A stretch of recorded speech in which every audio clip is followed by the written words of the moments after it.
Kapamilya kung ituring ni Arvin Lulu at Lerma Lulu ang mga mastermind ng pananambang sa kanila na si Anthony Limon at JM Perez. Ito ay ayon sa kaanak ng dalawa.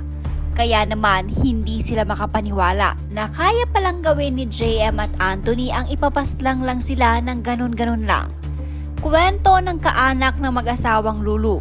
Kasama pa nila sa mga family gatherings si JM at Anthony dahil sa ito umano ang kagustuhan ni Lerma. Bukod kasi sa pareho sila ng negosyo ay magkumari pa ang mga ito.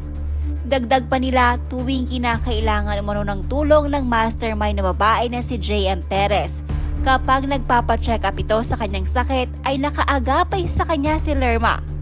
Taong 2017 pa umano naging magkakilala si Lerma at Lulu. Dito daw nagumpisa ang pagiging close ng mga ito hanggat sa naging top distributor si Lerma.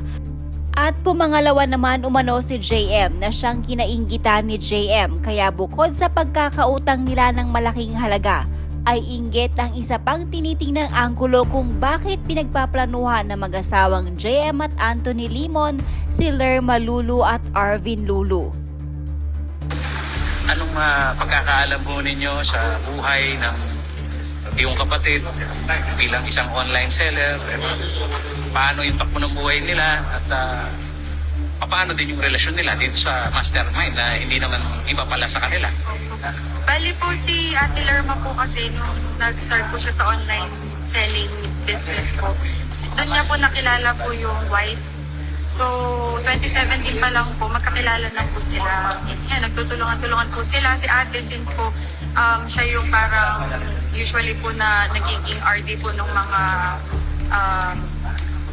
products, tinutulungan niya din po yung wife na kapag po wala po siyang mga stocks, parang nire-redirect po sa kanila. So parang tulungan po talaga yung nagiging relationship nila hanggang sa maging friends po sila. Tapos yun, napangasawa niya po si Kuya, parang naging family po sila, pupunta pa nga po sila sa mga family gathering, namimit po nila mama at papa, ganun. Tapos yung recent nga po sir, kung nakita niyo po sa balita, yung ano po, nagpadala pa po sila ng lechon nung birthday pa po ni mama po ni So parang hindi nyo po, parang hindi ka magkaka-idea na ganun na po pala yung iniisip po nila sa mga kapatid po namin.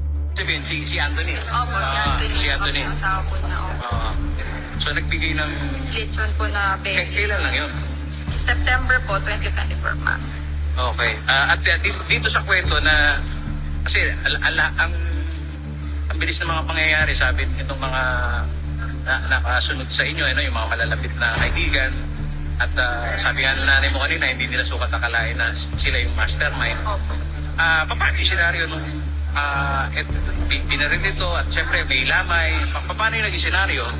Bali po, nung nabalita nga po na namatay sila kuya, na pinagbabaril po sila sa Mexico, yung pong wife, nag-message po siya dun sa kapatid po ni Ate Lerma, tinatanong kung saan po yung burol. So wala man po agad na, usually di ba magko-condolences muna, nabigla, ganun, pero siya agad nagtanong po sa burol. Tapos nagsabi pa po siya na magpakatatag daw po kami. Tapos after po nung ganun, nalaman niya kung saan yung location, pumunta po talaga sila. Tapos yung babae po nakikipag-usap sa mama ni Ate Lerma, yung lalaki ayaw pong pumasok sa loob. So yung babae nagagawa bang makipag-usap? Opo, nakikipag-usap pa po. Anong binabanggit niya? May pagkakataon ba na nakausap mo? Hindi ko po kasi iba po yung mga nakakausap ko, yung majority po na nakausap niya po yung mama po niya, ni Ate Lerma. Tapos nga po sabi pa po nila na yung mga may pagkakautang, tignan din daw po, gano'n. Tapos syempre para makatulong daw po sa mga gastusin, ganyan, singilin daw po. Tapos kung sino pa po talaga po nag-a-advise, siya pa po talaga yung kaya po very unimaginable kung paano po nila nasikmura na nakikita po nila umiiyak po yung mga magulang po namin, pamilya po namin. Tapos parang nagbuhugas kamay pa na parang hindi ko po alam kung paano po nila nasikmura lahat yun nung pumunta po sila. At dun sa postura, gesture nitong mga to, yung babae magaling magpulwari, yung lalaki, nagawa man tignan yung bangkay. Hindi po siya pumasok talaga. Niyayaya pa po ng kapatid niya, pasok ka para makita mo sila, ayaw daw po niya. Tapos medyo observant nga daw po, nandun po siya sa buwan. sa amin kasi unang hakbang na po ito para po makamit po namin yung hustisya at hindi po kami titigil hanggang po sa magkaroon po ng karampatang parusa para po sa kanila. Kasi buhay po yung kinuha po nila sa amin at habang buhay po namin yung mararamdaman yung sakit na nawalan po ng mahal sa buhay. Lalo na yung anak po nila na nawalan po ng magulang po. Kasi sila, lalo na kapag po bibisita sila sa bahay, pagluluto pa ni ate. Tapos pag-alaman ko pa po na since nga po may problem po sa health yung babae, tutulungan pa daw po ni ate yun sa pagpapadoktor. Kaya po, kung masama po yung relationship nila, hindi po gagawin yun ni ate. Yung nag-offer pa po ng tulong po para makaano pa po dun sa medical condition po. Kaya po, hindi ko po maawari kung bakit habang iniisip po ng ate ko na tulungan siya. Yun po yung pinagpaplanuhan po nilang gawin sa mag-asawa. Hindi po sila nag-mention po ng mga ganong klaseng problema kasi usually po kapag po bonding time, gusto po nila masaya palagi. Pero nung nakausap ko po yung kasambahay ko, yung kasama po nila sa bahay, sabi po niya yung umaga po na yun parang seryoso po sila usually kasi si kuya maingay po siya. Parang masayahin, si ate din, ganun din po. Pero yung araw po na yun parang may weird po na katahimikan po habang kumakain sila. Yun, isang linggo bago mangyari yung pamamaril.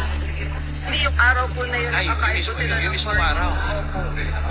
Yung mga naglabasan po ng mga screenshot po ng post ni ate, yung dun sa parang message po about utang, ganyan.